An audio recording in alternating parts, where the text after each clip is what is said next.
Hi అండి, నేను మీ Anupama. Welcome back to Satya Anu recipe. ఇవాళ మన స్పెషల్ రెసిపీ, పాతకాలపు రెసిపీ, టేస్టీ రెసిపీ రోటి పచ్చడి. ఇప్పుడు మిక్సీస్ వచ్చాయి కాబట్టి అందరూ మిక్సీలో వేస్తున్నారు, కానీ పూర్వపు రోజుల్లో అందరూ రోట్లో వేసుకొని నూరుకొని చక్కగా తినేవాళ్ళు. చూడండి, నేను ఒక 5 టమోటాలు తీసుకున్నాను, ఒక ఉల్లిపాయ తీసుకున్నాను, ఒక 12 నుంచి 13 వరకు మిర్చి తీసుకున్నాను. నేను మీకు కారం ఎక్కువ తినబడితే ఇంకా వేసుకోండి. చింతపండు కొంచెం తీసుకున్నానండి రోటి పచ్చడికి, టమోటా పచ్చడికి. మట్టి పాత్ర స్టవ్ మీద పెట్టేసి వెలిగిస్తున్నాను స్టవ్. ఆ ఉల్లిపాయలు, పచ్చిమిర్చి, చింతపండు ఇందులోనే వేసేసానండి మట్టి పాత్రలో. మట్టి పాత్రలో వంటలు ఆరోగ్యంగా ఉంటాయి, టేస్టీగా ఉంటాయి. టమాటా ముక్కలు కూడా కట్ చేసి ఇందులో వేసేసాను. వీడియో ఎక్కడ స్కిప్ చేయకుండా చూడండి. ఆయిల్ కూడా ఇందులోనే వేసేస్తున్నాను.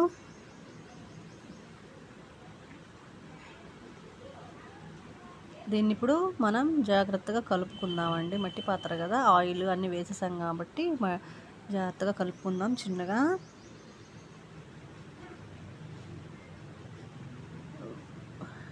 మట్టి పాత్రలోనే చాలా బాగుంటాయండి వంటలు అనేది. మీరు డెఫినెట్గా ట్రై చేయండి. ఈ రెసిపీ అనేది హెల్తీగా ఉంటుంది, టేస్టీగా కూడా ఉంటుంది. రోటి పచ్చళ్ళు సూపర్గా ఉంటాయి. నేను వీలైన వంటలు మట్టి పాత్రలోనే నేను చేసి చూపిస్తాను. రోటి పచ్చళ్ళు కూడా ఒరిజినల్ రెసిపీసే చూపిస్తాను.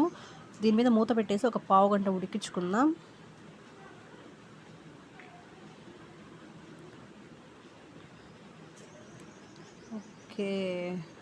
ఓకే రెడీ అయిపోయిందండి. అడుగంటిందేమో, ముందు ఒకసారి దీన్ని చక్కగా కలుపుకుందామండి. అడుగంటకుండా అంతా ఉడికిపోయాయి ఉల్లిపాయలు, చింతపండు, టమోటా, మిర్చి అనేది. చక్కగా కలిపేసుకుందాము. ఓకే, రెడీ అయిపోయింది. దీన్ని ఇప్పుడు మనం రోట్లో వేసి దంచుకోవాలి. రోలు శుభ్రం చేసి పెట్టుకున్నాను. ఫస్ట్ జీలకర్ర వేస్తున్నానండి. జీలకర్రని దంచుకొని ముందు పొడి చేసుకుందాము.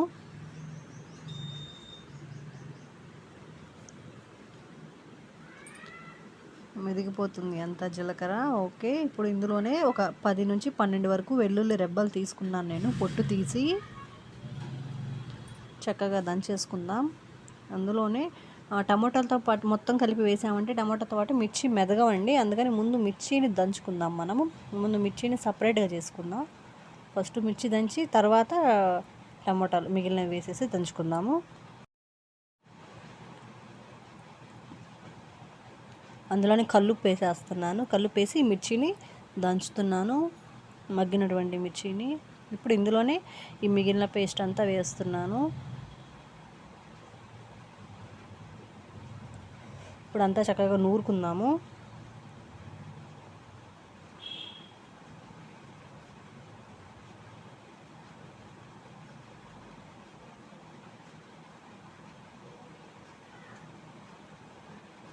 చూసారా ఎలా రెడీ అయిపోతుందో పచ్చడి అనేది. ఇప్పుడు మనం ఇందులోనే చక్కగా కొత్తిమీర తరుగు అనేది కూడా వేసేసాను నేను. ఇప్పుడు అంతా కలిపేసి నూరేసుకుందాము. నా వంట కనుక మీకు నచ్చినట్లయితే ఛానల్ని తప్పకుండా సబ్స్క్రైబ్ చేసుకోండి, షేర్ చేయండి, లైక్ చేయండి.